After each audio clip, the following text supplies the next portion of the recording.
In today's English listening lesson, I will read a story to help improve your English listening skills and then discuss the meaning of 5 English vocabulary words you need to know from today's story. Well, hello, students. I hope you're having a fantastic day and welcome to another episode of Parlay with Jay. Today, I have a C-2 English listening practice video. Use this video to practice your listening skills. If you want to study my longer English lessons, use the links in the description. Today, I have a story that I have entitled Winter Struggles. I really hope that you enjoy today's story and it helps improve your English. I hope you're ready for a little bit of learning and laughter. Let's dive into today's story. The Henderson family, who had spent their entire lives under the scorching sun of New Mexico, had recently moved to New York. They were thrilled about the change of scenery, but had not anticipated the challenges of adjusting to a drastically different climate. Their first winter blizzard was not just a weather event, it was a full-blown adventure. The first change the Hendersons faced was their wardrobe. In New Mexico, they lived in shorts, sandals, and tank tops. But in New York, they quickly learned the meaning of layering. When the blizzard hit, Mr. Anderson tried to put on every sweater he owned, looking more like a stuffed scarecrow than a human. He really looked awkward and felt uncomfortable. Meanwhile, his 10-year-old son, Jimmy, discovered the magical horror of snow pants. He would often say, "Why do these feel like they're eating my legs?" He was quite uncomfortable and had to get used to wearing the new attire. The second change was adapting to snow-covered roads. Of course, they never saw snow while living in New Mexico, and they never had to worry about driving on the roads that had ice. This was a dramatic change when they moved to New York. Miss Henderson used to drive on flat desert highways, faced her icy streets for the first time in New York with wide eyes and a clenched jaw. She was horrified, but thankfully, she did not have an accident, nor did she have any problems driving. The family SUV slid like a figure skater across the driveway, she remembered, narrowly avoiding the neighbor's mailbox. Why doesn't anyone use sand here, she thought.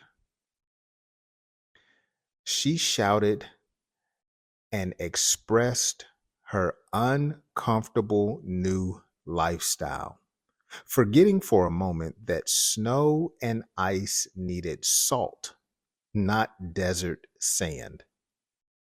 The third and perhaps most ridiculous change was learning how to shovel snow.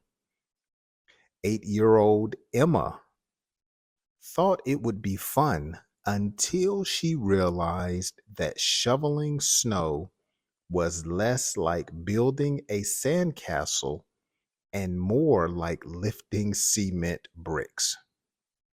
Mr. Henderson tried to make it a family bonding activity, but after slipping on ice and landing flat on his back, he declared this is why people in warm states retire early. His incident caused him to spend a few $100s in a brief hospital visit. While in the emergency room, he learned that his back was just sore and there was no permanent or serious damage. Despite the struggles, the Henderson family found small victories in their new home. They built their first lopsided snowman, learned how to make hot chocolate without burning it, and they marveled at how quiet the world became under a blanket of snow. By the end of the blizzard, they were exhausted, but they laughed and made new memories. Well, Miss Henderson said, as she wiped snow off of her snow coat, we survived barely. Wow. This week, we here in the state of Georgia in the United States experienced some cold weather as the temperatures were down in the low 20s for a few days. And then we experienced low 60-degree weather later in the day. But thankfully, we did not have any snow or ice as of yet. But compared to Pennsylvania and New York, they are experiencing blizzards, winter weather alerts, and harsh weather in that region. And as I watched some of the coverage on television, I thought, how could anyone live there? And that's what gave me the idea for today's story. I hope you enjoyed it. Now, let's talk about a few vocabulary words from today's story. The first one is scorching. We usually use scorching to describe maybe a cup of tea or coffee, or maybe soup that you may have for lunch or dinner. And we would say, it's scorching hot, or it's so scorching hot, it burned my tongue.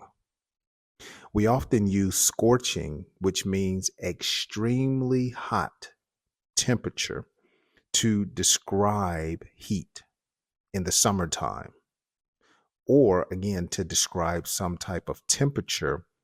Maybe the stove is scorching hot, you might say. Or you could describe someone who has a fever by saying, oh, your temperature is high. Your body is scorching. Okay. But scorching again means extremely hot. Another word is ridiculous. Now, the word ridiculous means something that is laughable or absurd. Or shall I say laughable or absurd? Ridiculous. Okay. You might say her outfit looks ridiculous. Or you might say the question you asked is very ridiculous. Come on now, you might say, stop being ridiculous. You know, I don't like that.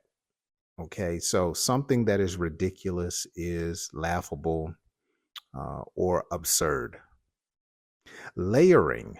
Now, that is a term that we use to describe someone who wears multiple layers of clothing to keep warm.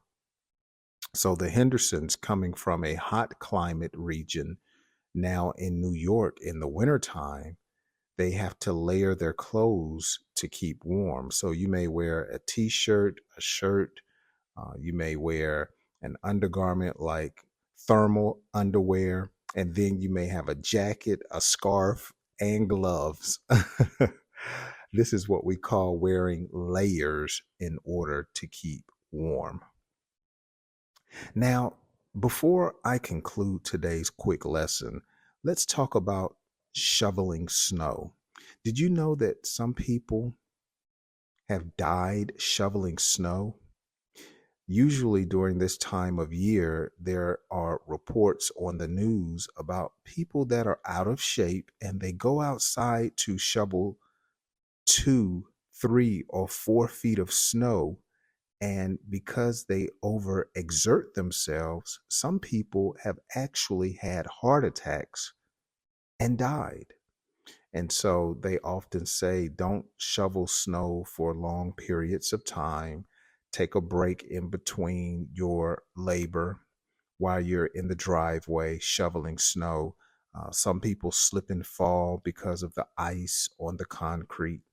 So, shoveling snow is a quite serious task, and families, children, even adults must take precautions so they don't hurt themselves. Thankfully, where I live, we don't have to shovel snow.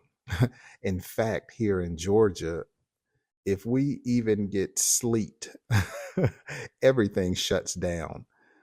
We're not like the northern states that get inches of snow and they continue to function in the city. If we get a report to where there'll be just a little bit, a half an inch of snow, everything shuts down.